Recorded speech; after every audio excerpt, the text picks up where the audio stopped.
మరి బనానా గులాబ్ జామ్ కి కావాల్సిన ఐటమ్స్ ఏంటో ఇప్పుడు చూద్దాం. అరటికాయ 1, మైదా 1 కప్పు, బేకింగ్ సోడా చిటికెడు, పెరుగు 2 టీ స్పూన్లు, పంచదార 1 cup, vanilla essence 1/2 tea spoon, నూనె డీప్ ఫ్రైకి సరిపడా. ఫస్ట్ ఏం చేయాలి? అరటికాయ ఆల్రెడీ బాయిల్ చేశానండి. ఈ బాయిల్ చేసిన దాంట్లో స్మాష్ చేసి ఇవన్నీ కలుపుదామా? సో ఈ లోపు ఇవి కూడా పెట్టేసి పాకం పెట్టేద్దామండి. ఈ లోపు మనం కలిపేసుకోవచ్చు. వాటర్ ఇందులో ఆయిల్ పెడదాం. Okay okay. సో ఇక్కడ ఈ 2 అవుతుంటాయి. ఇప్పుడు మనము పిండి కలుపుకోవాలి. అది స్మాష్. సో బాగా మెత్తగా మెరిపేసేయాలండి. ఉండలుగా ఉంటే మళ్ళీ సరిగ్గా రాదు. Okay okay. ఇదిగోండి దీంట్లోకి ఇప్పుడు మైదా పిండి వేద్దాం. ఇప్పుడు మైదా పిండి వేసాం కదండి, పెరుగు కూడా వేద్దాం. బేకింగ్ పౌడర్ కొంచెం, వెనిలా ఎసెన్స్. ఓకే. ఇవన్నీ వేసేసి మనము మిక్స్ చేసేసుకోవటం, పిండిలా కలిపేసుకోవటమేనా?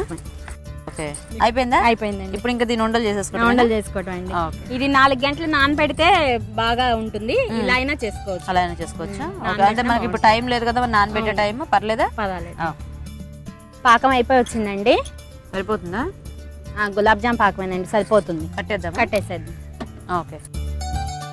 కొంచెం ఇంకా హీట్ ఎక్కలేదు. సరే ఈ లోపు ఉండలు చేసి పెట్టుకుందాము. అప్పుడు ఒకసారి వేసి వేయించేసుకో. అలాగే కొంచెం ఆయిల్ రాసుకుంటే స్మూత్ గా వస్తాయి. Okay okay. ఆయిల్ కాగిందండి, వేస్తున్నాను. Okay okay. దీన్ని చక్కగా మనం ఫ్రై చేసేసుకోవాలా?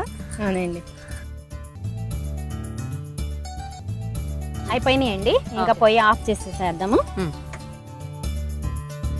ఆల్రెడీ ఉడకబెట్టుకుందే కాబట్టి ఫాస్ట్ గానే ఇది అయిపోద్ది కదా? అవునండి.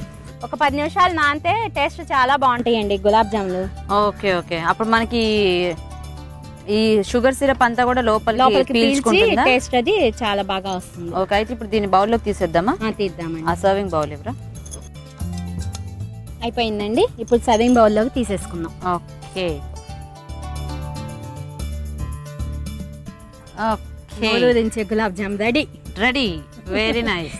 చూసారు కదండి, వేడివేడిగా అరటికాయ గులాబ్ జామున్ రెడీ.